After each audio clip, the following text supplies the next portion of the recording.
Students, आज हम अपनी इस वीडियो के अंदर 11th का इंट्रोडक्शन ऑफ अकाउंटिंग का जो टॉपिक है उसको समझेंगे कि इंट्रोडक्शन ऑफ अकाउंटिंग क्या होती है।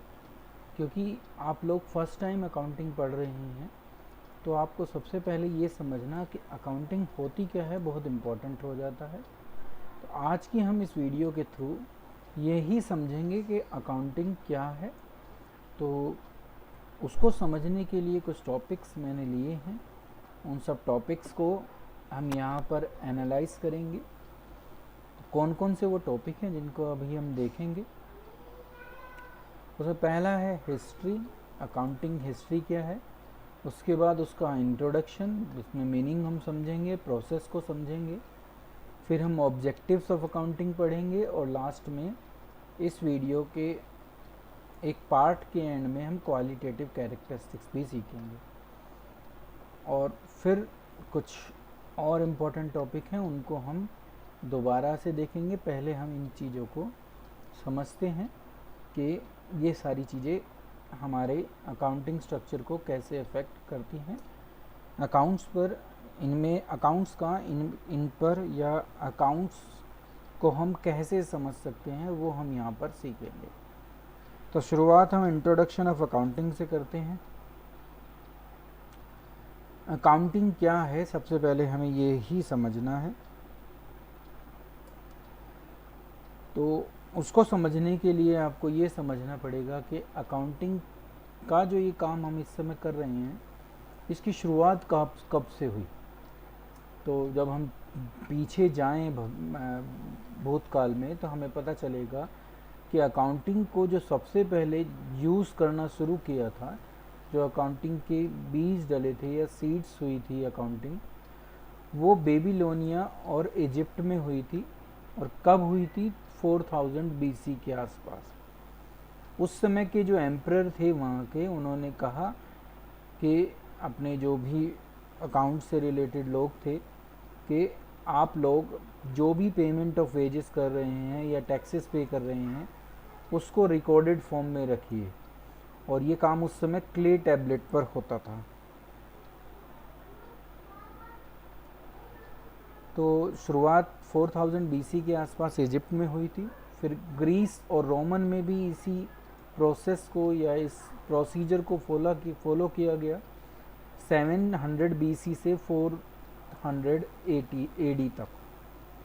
और चाइना में जो इसका रिकॉर्ड मिलता है वो 2000 BC से में मिलता है। ग्रीस और रोम्स में जो ये डाटा था वहाँ पर भी एम्परर ने कहा, जो भी अकाउंट्स के जिनको हम मुनीम टाइप कहते थे, कि आप लोग जो भी रिसिप्ट पेमेंट कर रहे हैं उसके रिसिप्ट लीजिए, पेमेंट वाउचर बनाइए।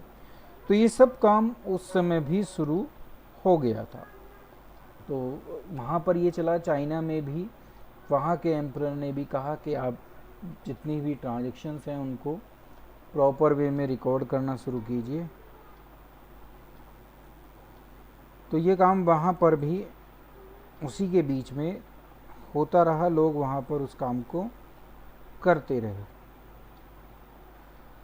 अब आप पूछेंगे कि फिर ये इंडिया में कब शुरू हुआ। तो इंडिया में मैं बता दूं आपको कि इंडिया में सबसे पहले कौटिल्य ने जो अपनी किताब लिखी थी अर्थशास्त्र, उसमें इसके बारे में जिक्र है, अकाउंटिंग के बारे में। उन्होंने जो ट्रांजैक्शन थी उनको रिकॉर्ड करने के बारे में उस बुक में कहा था, अर्थशास्त्र की बुक में। और ये कब हुआ था? 23वीं शताब्दी में। तो 23वीं शताब्दी में हमारे यहाँ पर बुक जो है लिखित रूप में आने लगी थी। तो ये था हमारा हिस्ट्री। जो हिस्ट्री हमें ये बताती है कि अकाउंटिंग कब शुरू हुई, कैसे शुरू हुई।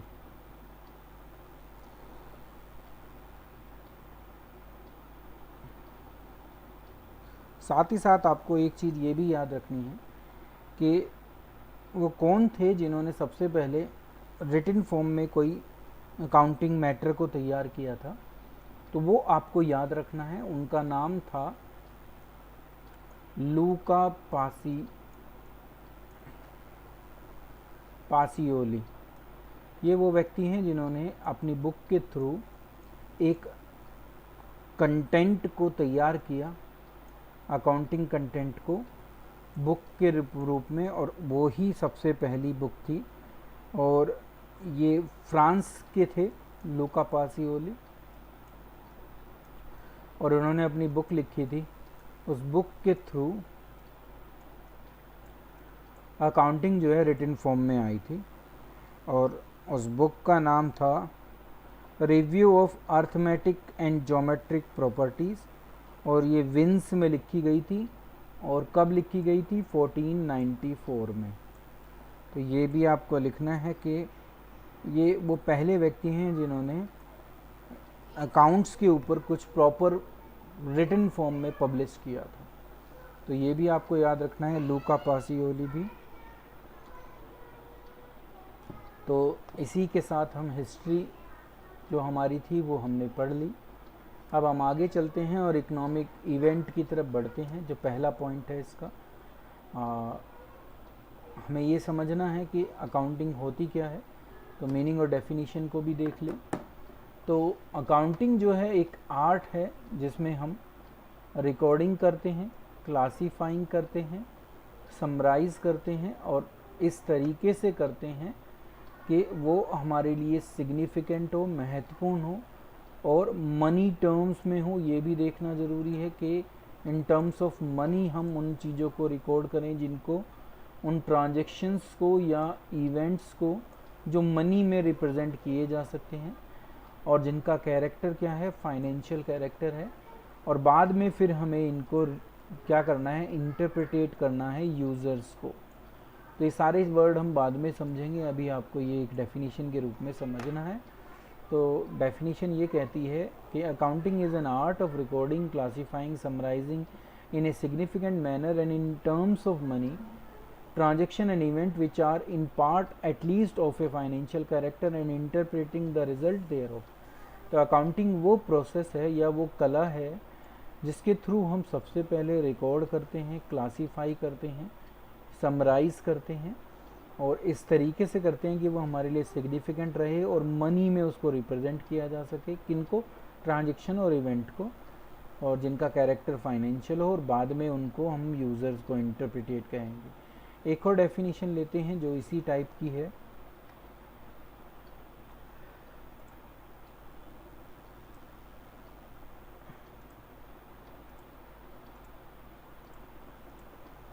वो डेफिनेशन हमें ये बताती है कि अकाउंटिंग जो है एक ऐसी प्रोसेस है, यहाँ वहाँ देखो आर्ट कहा गया है, यहाँ पर उसे प्रोसेस कहा गया है, मतलब दोनों का एक ही है। कला इसलिए है क्योंकि वो स्किलफुल होती है तो इसलिए उसको आर्ट कहा गया है। यहाँ उसको प्रोसेस इसलिए कहा है क्योंकि वो एक स्टेप वाइज चलती है, तो इसलिए उसको हम प्रोसेस भी कह सकते हैं। तो अकाउंटिंग एक प्रोसेस है जिसमें हम सबसे पहले आइडेंटिफाई करते हैं, फिर उनको मेजरिंग करते हैं। मनी वाला जो पॉइंट है, मनी का मतलब ही कहीं ना कहीं मेजरमेंट है।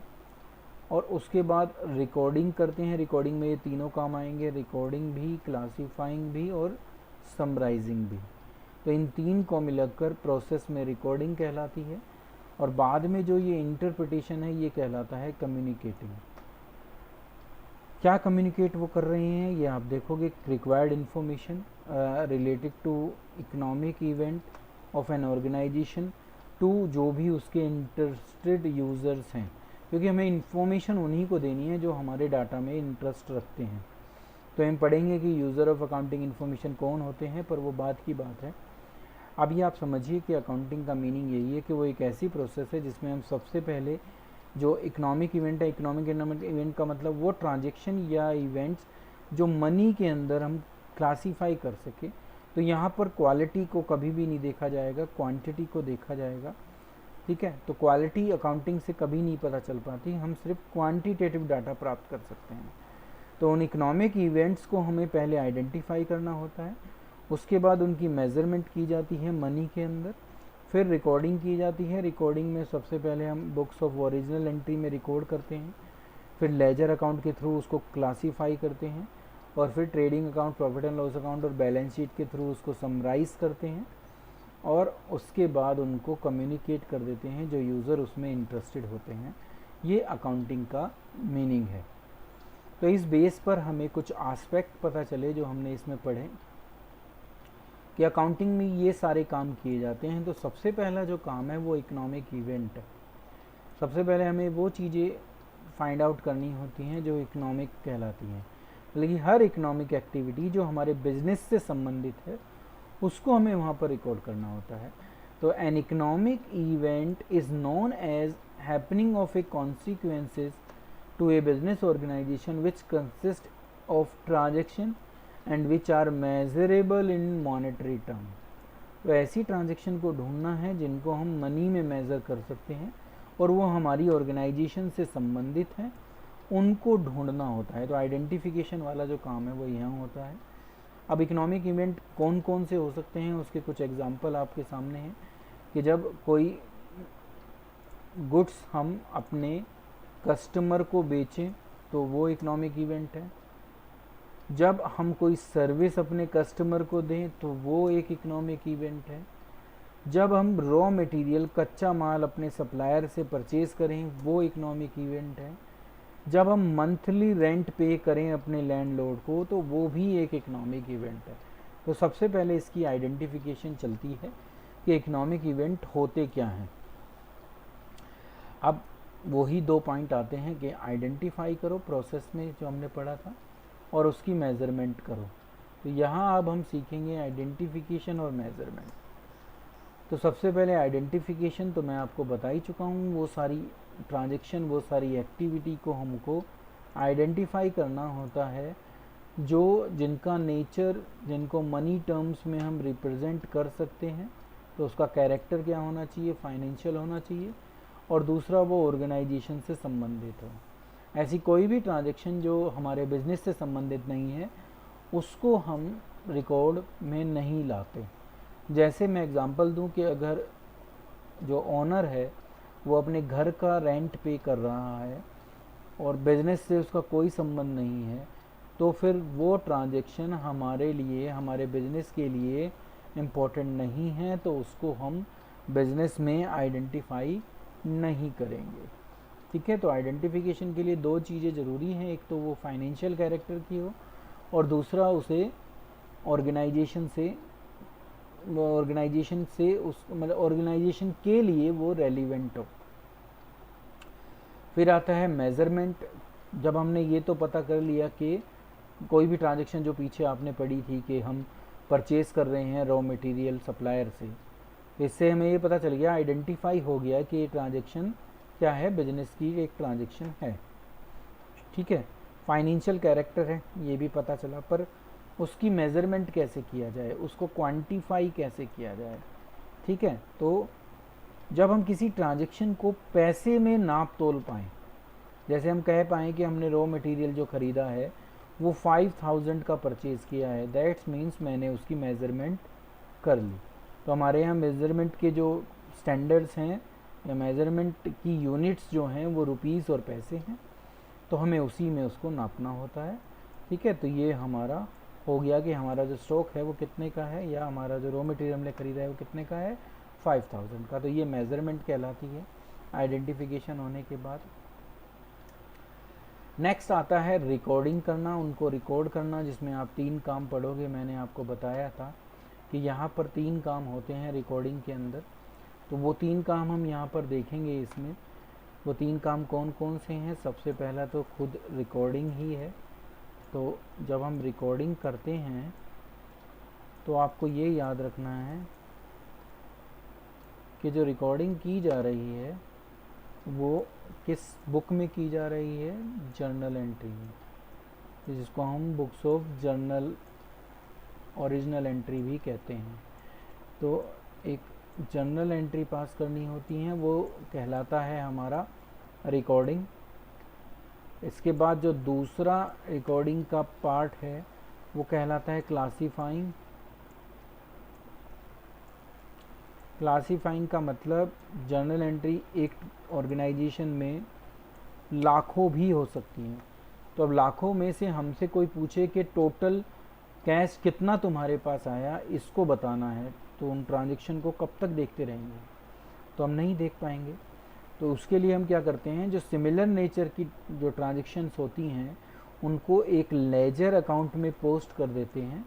तो लेजर अकाउंटिंग जो होती है, लेजर अकाउंट जो होते हैं हमारे, ये अकाउंट का साइन है, सिंबल होता है। तो लेजर अकाउंट में पोस्टिंग करना क्लासीफाइंग कहलाता है। और लास्ट में, क्योंकि हज़ारों अकाउंट बन सकते हैं किसी कंपनी के अंदर, तो उन हज़ारों अकाउंट के बेस पर हम ये प्राप्त कर पाएँ कि कितना हमें प्रॉफिट हुआ है, कितनी हमारी एसेट्स हैं, कितनी हमारी लायबिलिटी हैं, बड़ा मुश्किल काम है। तो इसके लिए हम क्या करते हैं, समराइज़ कर देते हैं, उसको और छोटा रूप दे देते हैं। तो उस छोटे रूप में देने के लिए हम वहाँ पर 3 अकाउंट बनाते हैं। अगर वो मैन्युफैक्चरिंग कंसर्न है, मतलब कि वो प्रोडक्ट को बना कर बेच रही है, तो हम ट्रेडिंग अकाउंट बनाएंगे सबसे पहले। फिर हम प्रॉफिट एंड लॉस अकाउंट बनाएंगे।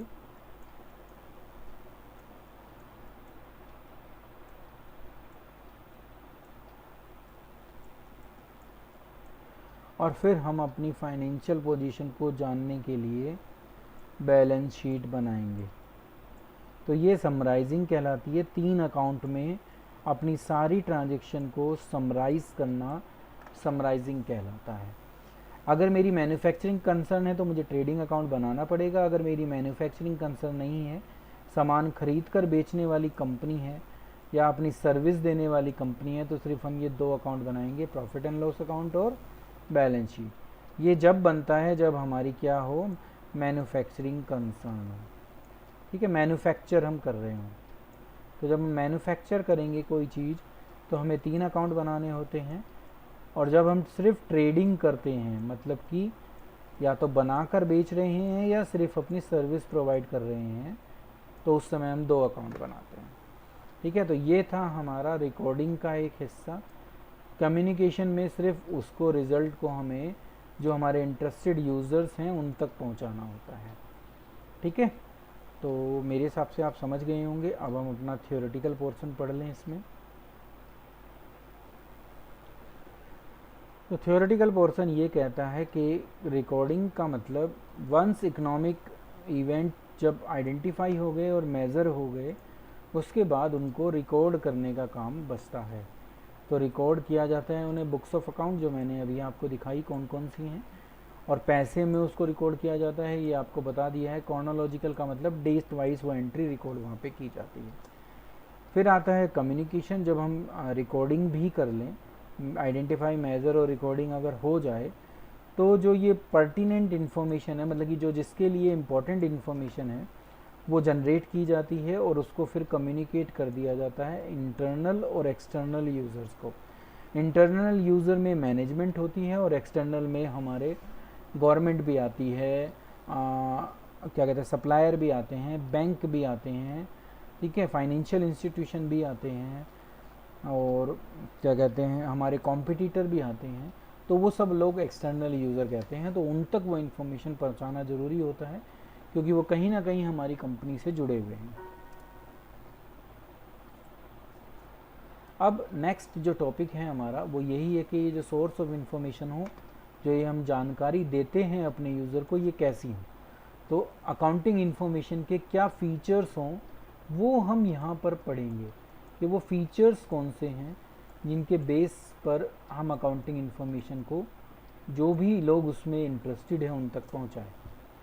तो एक अकाउंटिंग इन्फॉर्मेशन को यूज़फुल बनाने के लिए हमें ये चीज़ें इंश्योर करनी चाहिए कि ऐसी इन्फॉर्मेशन प्रोवाइड करें जिससे इकोनॉमिक डिसीजन लिए जा सकें। ठीक है, क्या बनाना है, कब बनाना है, कैसे बनाना है, कहाँ से परचेज़ करना है, तो ये सब इन्फॉर्मेशन वहाँ से हमें मिल पाएगी।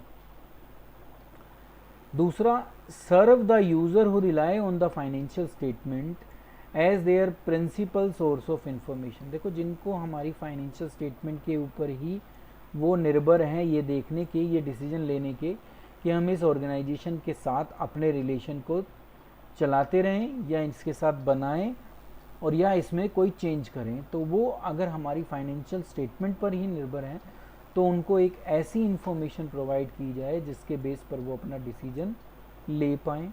ये नेक्स्ट है कि provide information useful for prediction कर पाएँ लोग। अब वो चाहे वो प्रिडिक्शन मैनेजर करे और या फिर जो हमारे इन्वेस्टर हैं वो कर पाएँ, तो वो प्रिडिक्शन कर पाएँ और इवेल्युएट कर पाएँ कि कितना पैसा लगेगा, कितना समय लगेगा और क्या अनसर्टेनिटी, क्या अनिश्चितता है इस काम में। ठीक है, तो कैश फ्लो कैसे होगा, कितना आएगा, कितने समय में आएगा और कितना डाउटफुल है, ये सारी चीज़ें हम उसके बेस पर पता लगा पाएँ। फिर है कि provide information for judging management ability. अब एक मैनेजमेंट को जज करने के लिए हमें इसी अकाउंटिंग डाटा की ज़रूरत होती है।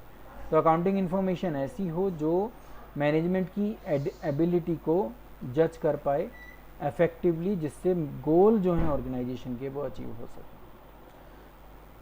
और लास्ट है कि वो सोसाइटी के बारे में भी जो एक्टिविटी एक ऑर्गेनाइजेशन ने, एक बिजनेस ने सोसाइटी के लिए की है, चाहे वो रोज़गार देने से संबंधित हो, चाहे वो पोल्यूशन को कम करने से संबंधित हो, चाहे वो डोनेशन देने से संबंधित हो, या और कोई सोशल रिस्पॉन्सिबिलिटी उस ऑर्गेनाइजेशन ने निभाई है, तो उसकी इन्फॉर्मेशन भी उसके थ्रू हम उन तक पहुंच सके। नेक्स्ट जो टॉपिक आता है वो आता है कि अकाउंटिंग कितने टाइप में की जाती है, क्या क्या उसकी ब्रांचेस। तो बेसिकली अभी हम 3 ब्रांचेस को पढ़ेंगे। एक ब्रांच हम इस साल, दोनों साल 11th और 12th में पढ़ेंगे, जो हमारा मेन कोर्स है वो है फाइनेंशियल अकाउंटिंग। तो जो अभी हम पढ़ रहे हैं, जो अभी हम सीख रहे हैं, वो इन्हीं फाइनेंशियल ट्रांजैक्शन को रिकॉर्ड करना सीख रहे हैं। तो सबसे पहला जो है हम जो सीख रहे हैं वो फाइनेंशियल अकाउंटिंग सीख रहे हैं, जिसमें हम सिस्टमेटिक रिकॉर्ड बनाते हैं फाइनेंशियल ट्रांजैक्शन का, जिसके बेस पर फाइनेंशियल रिपोर्ट पब्लिश की जाती है और प्रिपेयर की जाती है। दूसरी जो अकाउंटिंग होती है वो कॉस्ट अकाउंटिंग होती है। तो जैसे आप नाम से समझ सकते हो, यहाँ पर सिर्फ कॉस्ट, प्रोडक्ट को बनाने में, सर्विस को देने में कितना खर्च हो रहा है, सिर्फ उसकी अकाउंटिंग की जाएगी।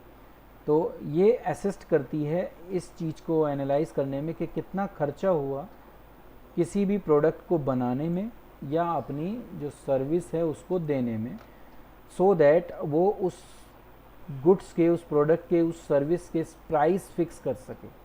तो ये कॉस्ट अकाउंटिंग कहलाती है।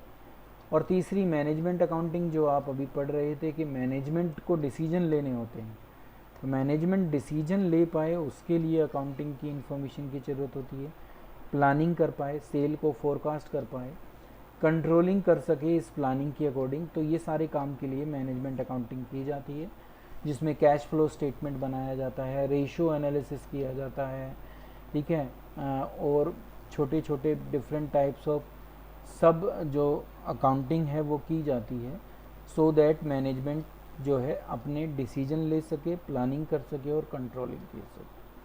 तो ये कहलाती है मैनेजमेंट अकाउंटिंग। तो ये 3 ब्रांच हैं अकाउंटिंग की।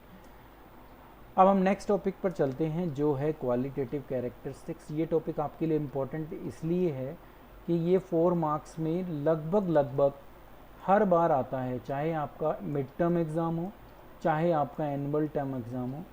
क्वालिटेटिव कैरेक्टरिस्टिक्स सबसे ज़्यादा पूछे जाने वाला टॉपिक है इस टॉपिक में। तो यहाँ पर आप पढ़ोगे कि 4 क्वालिटेटिव कैरेक्टरिस्टिक्स हैं। उन 4 क्वालिटेटिव कैरेक्टरिस्टिक्स किसी भी अकाउंटिंग इन्फॉर्मेशन में होनी चाहिए, सो दैट वो हमारे जो भी यूज़र हैं उनके लिए यूज़फुल हो सके। तो उसमें सबसे पहली जो आती है वो रिलायबिलिटी आती है। रिलायबिलिटी का मतलब होता है कि हम उस पर भरोसा कर सकें, उस पर विश्वास किया जा सके। तो इसका मतलब ये है कि यूज़र जो हैं उस पर रिलायबल हो सके, उसको बेस बनाकर जो अपने डिसीजन लेने हैं वो ले सके, तो वो इतनी एरर फ्री हों और अनबायस्ड हों कि लोग उसको बेस बनाकर अपने जो भी डिसीजन उनको लेने हैं वो ले पाएँ, उस पर भरोसा किया जा सके। तो जो भी दिखाया गया है वो सही दिखाया गया है, वो उस अकाउंटिंग इन्फॉर्मेशन की एक कैरेक्टरिस्टिक्स होती है जो हमें लोगों को दिखानी है।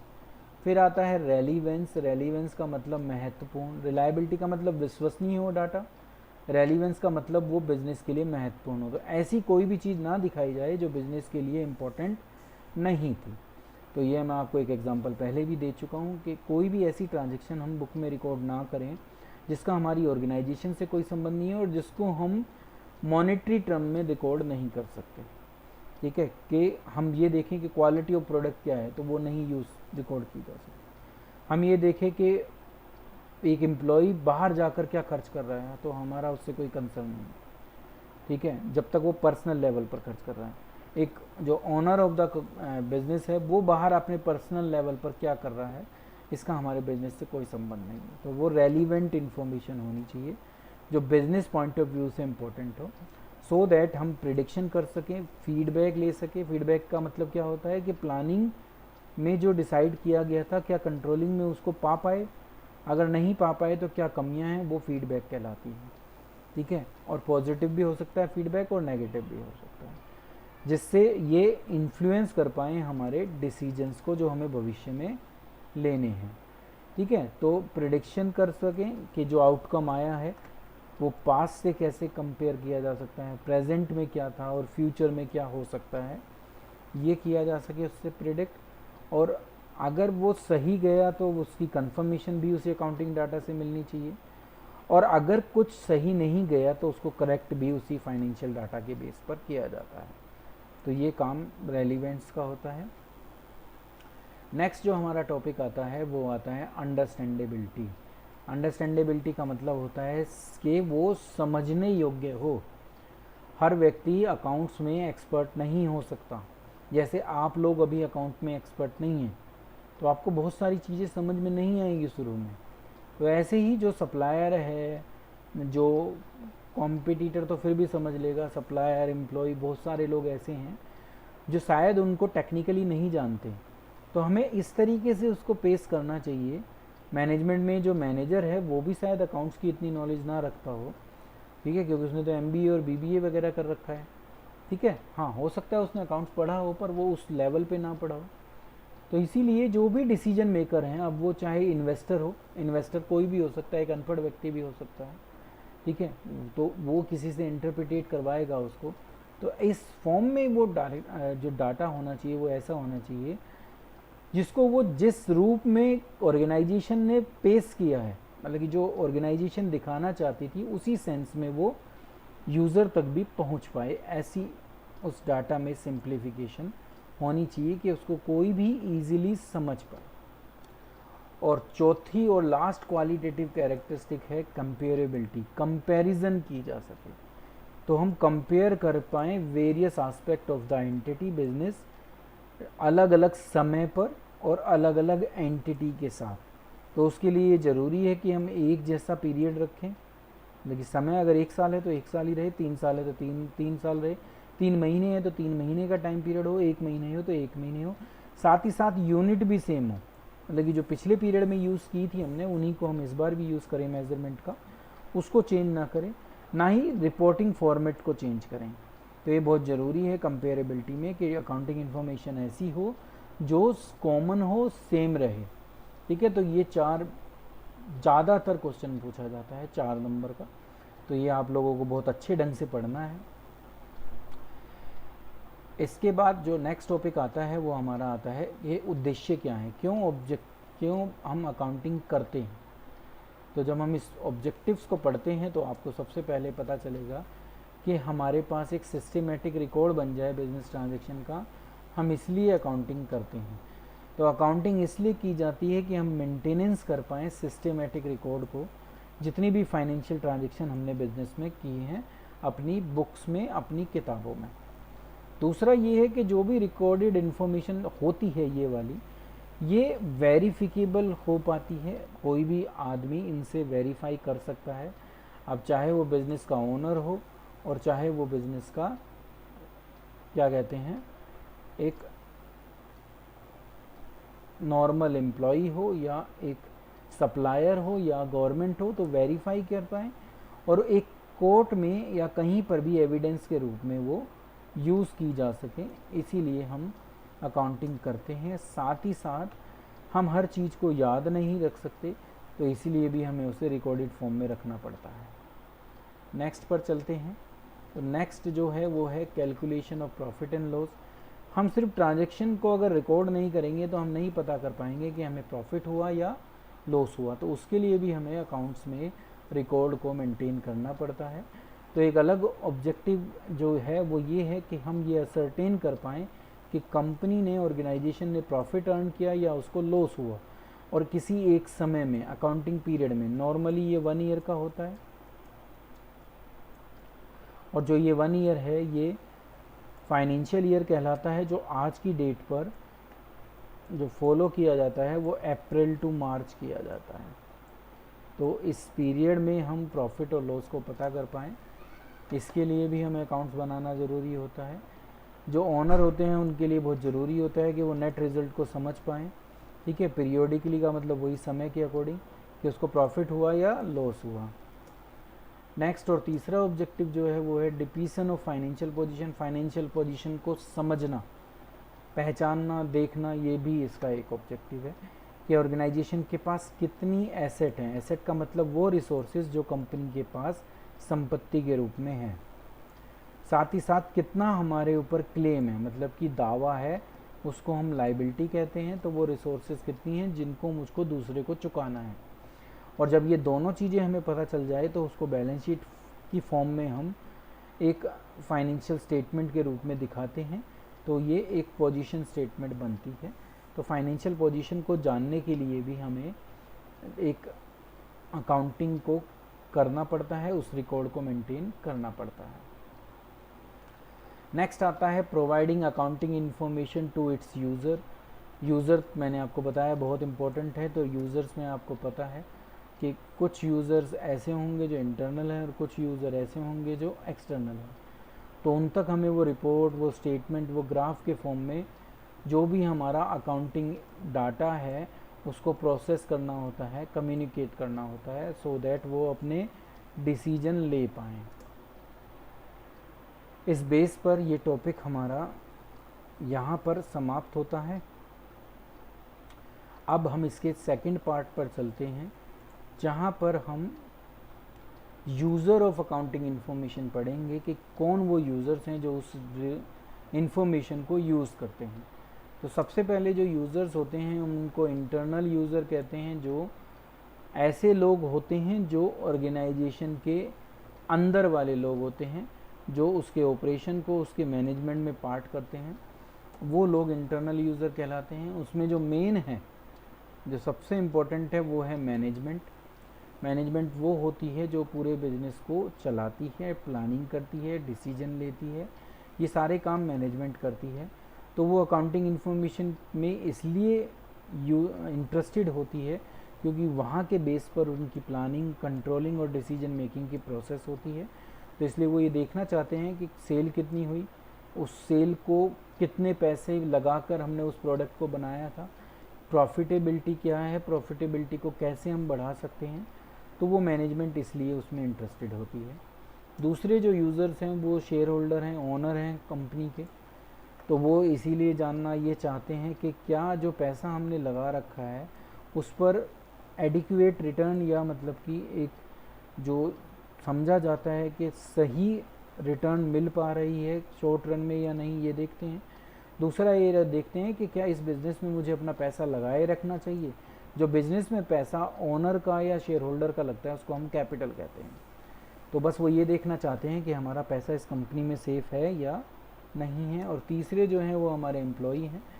वो इसलिए इंटरेस्टेड होते हैं कि इसी के बेस पर उनकी पे हाइक होगी, उनको प्रमोशन मिलेगी और उनको बोनस मिलेगा। ऐसी और बहुत सारी सुविधाएं जो हैं वो इस अकाउंटिंग इन्फॉर्मेशन के बेस पर वो अंदाज़ा लगा सकते हैं।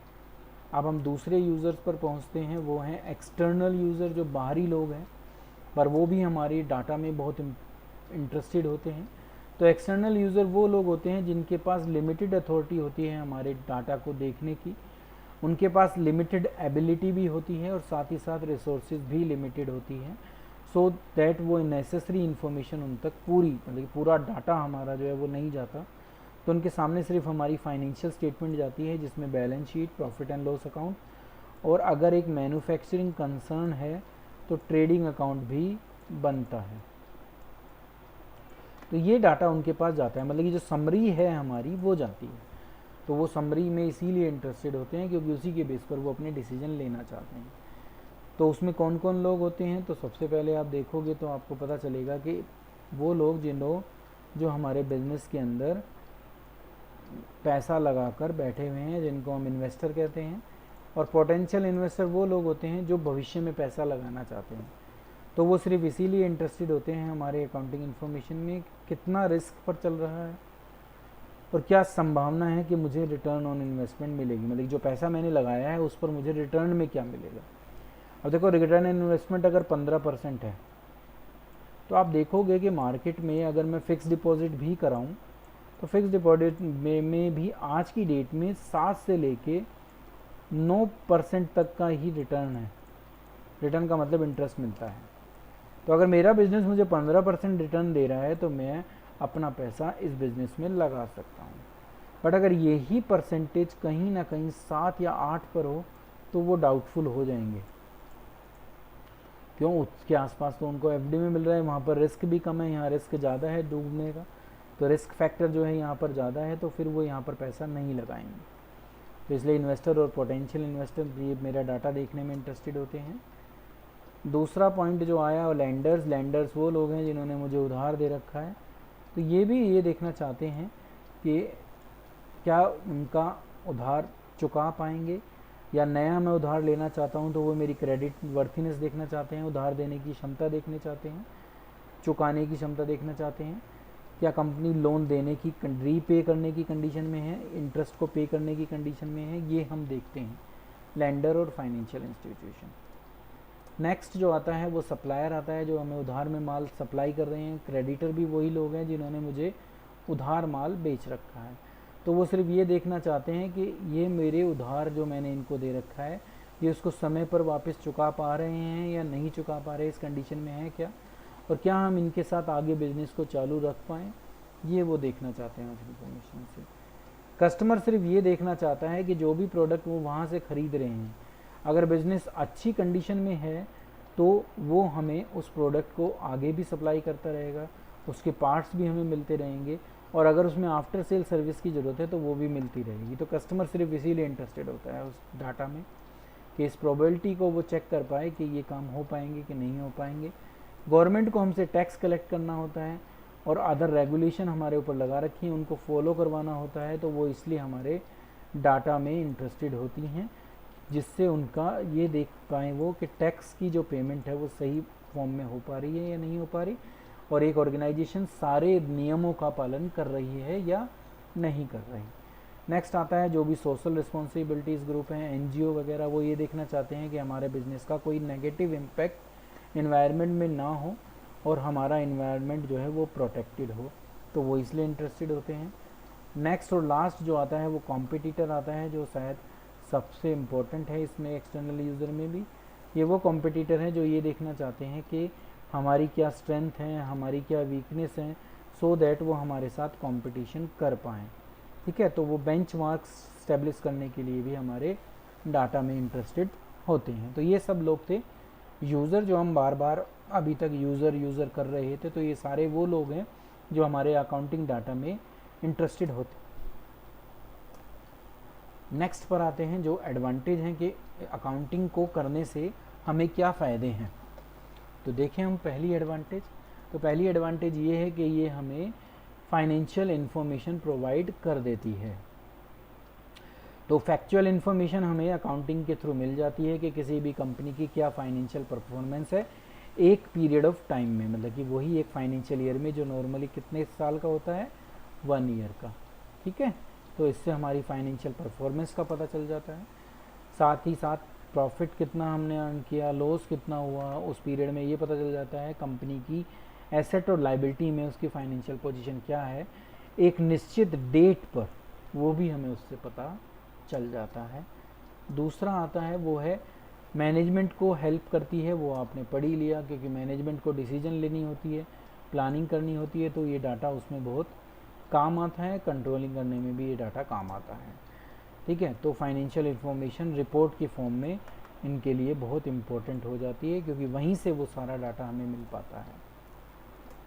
नेक्स्ट है कि वो कंपैरिजन करने में हमने पढ़ा था, कंपेरेबल हो एक क्वालिटेटिव कैरेक्टरिस्टिक्स, तो कंपेयर करने में भी हमारा वो अकाउंटिंग डाटा काम आता है। तो जो वो सिस्टेमेटिक रिकॉर्ड है और जो रेगुलर इंटरवल पर बन रहा है, वो कंपैरिजन में हमारी मदद करता है।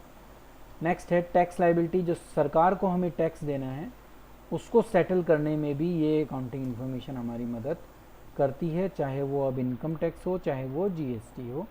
तो उसको पे करने के लिए भी हमें ये अपना रिकॉर्ड वैलिडेट कराना पड़ता है टैक्स अथॉरिटी के पास, ठीक है, जिसके बेस पर फिर टैक्स लायबिलिटी हमारी निर्धारित होती है। नेक्स्ट,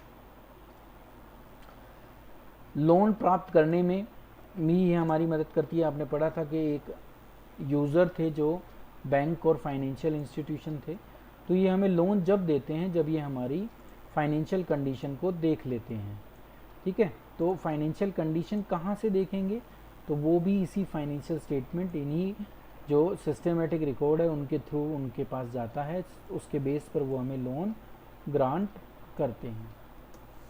नेक्स्ट है डिसीजन मेकिंग, तो ये मैनेजमेंट का ही पार्ट है। तो डिफरेंट काइंड ऑफ डिसीजन जो हैं उसमें हमारी अकाउंटिंग मदद करती है उन डिसीजंस को लेने में। अब ये हमने कुछ एडवांटेज पढ़ ली, तो अब हम कुछ लिमिटेशन भी पढ़ देते हैं, जो कमियां हैं अकाउंटिंग में। तो पहली जो कमी अकाउंटिंग में है वो ये है कि ये बिल्कुल पूरी तरह से सही नहीं है, प्रिसाइज नहीं है, एग्जैक्ट नहीं है, क्योंकि यहाँ पर बायस होने का चांसेस बने रहते हैं और जजमेंट को मैं अपने अकॉर्डिंग अपने फेवरेबल कंडीशन में दिखाने की कोशिश करता हूँ। मैं डाटा को मैनिपुलेट कर लेता हूँ। मैनिपुलेट का मतलब मैं अपने हिसाब से उस डाटा को रिप्रेजेंट करने की कोशिश करता हूँ थ्रू जो हमारे ऑडिटर होते हैं। ऑडिटर वो सारे लोग होते हैं जो हमारे अकाउंट को ऑडिट करते हैं, तो उनके थ्रू हम उसको क्या करते हैं, मैनिपुलेट करवा लेते हैं। तो accounting is done on historical values, तो ये एक इम्पॉर्टेंट पॉइंट है। हिस्टोरिकल होते हैं, हिस्टोरिक कॉस्ट पर होती हैं, मतलब कि इसका मतलब ये है कि अकाउंट्स में जो भी चीज़ रिकॉर्ड हो रही है वो बुक वैल्यू पर होती है। उसकी करंट मार्केट वैल्यू क्या है ये हम नहीं देखते, हम बुक वैल्यू पर चलते हैं। तो अकाउंट में जो भी एसेट्स हम रिकॉर्ड करते हैं वो हिस्टोरिकल कॉस्ट पे होती है, और उस पर जो डेप्रिसिएशन का मतलब जो उस एक एसेट को यूज़ करने की वजह से उसकी जो वैल्यू डाउन हुई उसको हम डेप्रिसिएशन कहते हैं, जो वियर एंड टीयर हुआ उसको हम डेप्रिसिएशन कहते हैं। तो उसको हम उसकी कॉस्ट में से माइनस कर देते हैं, तो वो कहीं से भी उस एक पर्टिकुलर एसेट की करंट मार्केट वैल्यू हमें रिप्रेजेंट नहीं कराती। तो ये एक कमी है इसके अंदर अकाउंटिंग में। फिर वो प्राइस लेवल चेंजेस को नहीं देखती। जो चीज़ आज से 10 साल पहले अगर 10 रुपये में आ रही थी तो वो हो सकता है आज उसकी जो वैल्यू हो वो 20 हो, 25 हो, 30 हो, बट हमने तो क्योंकि वो 10 में ख़रीदी है तो हमारी बुक में तो वो 10 में ही चल रही है।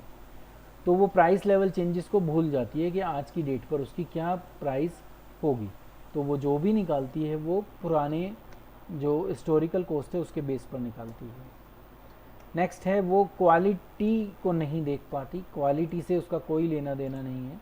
तो क्वालिटेटिव इन्फॉर्मेशन का हमें यहाँ से कुछ नहीं पता चल पाएगा कि प्रोडक्ट अच्छा बन रहा है या नहीं बन रहा, ठीक है, वो बिक कितनी उसमें रहा है, तो ठीक है, और मतलब क्या उसके पॉजिटिव रिस्पॉन्स हैं, मैनेजमेंट ने अच्छा काम किया, तो वो कैसे पता चलेगा। बस एक बेस है हमारा प्रॉफिट, उस बेस पर हम पता लगा पाते हैं। बाकी किसी भी टाइप की किस एम्प्लॉई ने सबसे अच्छा काम किया ये पता लगाना थोड़ा मुश्किल काम हो जाता है। तो अकाउंटिंग इन्फॉर्मेशन के थ्रू बाकी चीज़ों से एनालिसिस हो सकता है पर अकाउंट्स ये नहीं बता पाएगा। तो क्वालिटेटिव जो एस्पेक्ट है उसको वो छोड़ देता है, क्योंकि वो किन चीज़ों को रिकॉर्ड करता है जिनका जो मॉनेटरी टर्म्स जो मॉनेटरी में रिकॉर्ड किए जाती हैं सिर्फ उन्हीं को देखते हैं, और जो क्वालिटेटिव एस्पेक्ट है वो कभी भी मॉनेटरी टर्म में या क्वांटिटेटिव टर्म में रिकॉर्ड नहीं हो सकता। लास्ट और सबसे इम्पोर्टेंट जो सबसे ज़्यादा समझे जाने वाला है और सबसे ज़्यादा पूछ भी लिया जाता है वो है विंडो ड्रेसिंग। तो हम नॉर्मली जानते हैं कि जब हम किसी भी घर में जाते हैं तो हमारी एंट्री कहाँ से होती है, डोर से। डोर का मतलब हम सारे काम लीगल वे में कर रहे हैं, ठीक है। बट अगर मैं विंडो से जाने की कोशिश कर रहा हूँ, दैट्स मीन्स मैं कहीं ना कहीं जो हमारा डाटा है उसको अपने हिसाब से मैनिपुलेट कर रहा हूँ और अपने हिसाब से फेवरेबल पोजीशन दिखाने की कोशिश कर रहा हूँ, एक्चुअल पोजीशन को छुपाने की कोशिश कर रहा हूँ। तो बहुत सारे केसेस हमारे देश में हो चुके हैं धोखाधड़ी के, फाइनेंशियल धोखाधड़ी के। अभी आप देख ही रहे थे, कुछ दिन पहले भी कुछ थे, तो वो सब वही थे क्योंकि उन्होंने सब डाटा जो क्या कर रखा था, मैनिपुलेट कर रखा था। ठीक है, तो मैनिपुलेट को वो बढ़ावा देता है। विंडो ड्रेसिंग जो है अकाउंटिंग में होती है, फेवरेबल पोजीशन दिखाने की कोशिश की जाती है। तो ये एक और लिमिटेशन थी हमारी अकाउंटिंग की। नेक्स्ट और आज की वीडियो का लास्ट टॉपिक है बुक कीपिंग और अकाउंटिंग क्या होती है।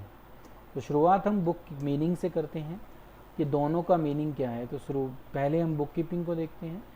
तो बुक कीपिंग वो प्रोसेस है जिस अकाउंटिंग की, या वो एक वो पार्ट होता है जिसमें हम जो प्रोसेस के कुछ शुरू के पार्ट्स हैं, जैसे आइडेंटिफाई करना, मेज़र करना, रिकॉर्ड करना और क्लासीफाई करना, ले प्रोसेस को क्लासीफाई पे तोड़ दें, तो यहाँ तक के जो काम होते हैं वो बुक कीपिंग में किए जाते हैं।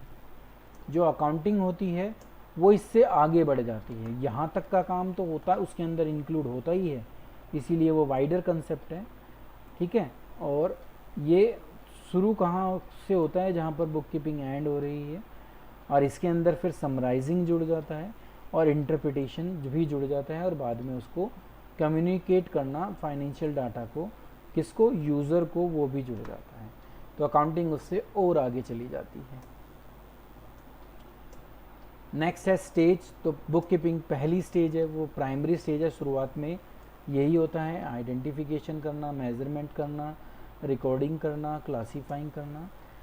इसके बाद जो अकाउंटिंग है वो शुरू होती है, इसलिए इसको सेकंड स्टेज कहा गया है। जहाँ ये कब शुरू होगी, जहाँ बुक कीपिंग ऐड हो जाएगी। ठीक है, उसके बाद हमारी अकाउंटिंग स्टार्ट हो जाती है। नेचर। तो नेचर में आप देखोगे कि बुक कीपिंग का जो नेचर है वो रूटीन है, कि मतलब ये डेली किया जाने वाला काम है और रिपीटेटिव होता है। हर ट्रांजेक्शन, भाई मैंने एक सामान आज बेचा तो क्या कल मैं सामान नहीं बेचूंगा, कल मैं दोबारा सेल करूंगा गुड्स की।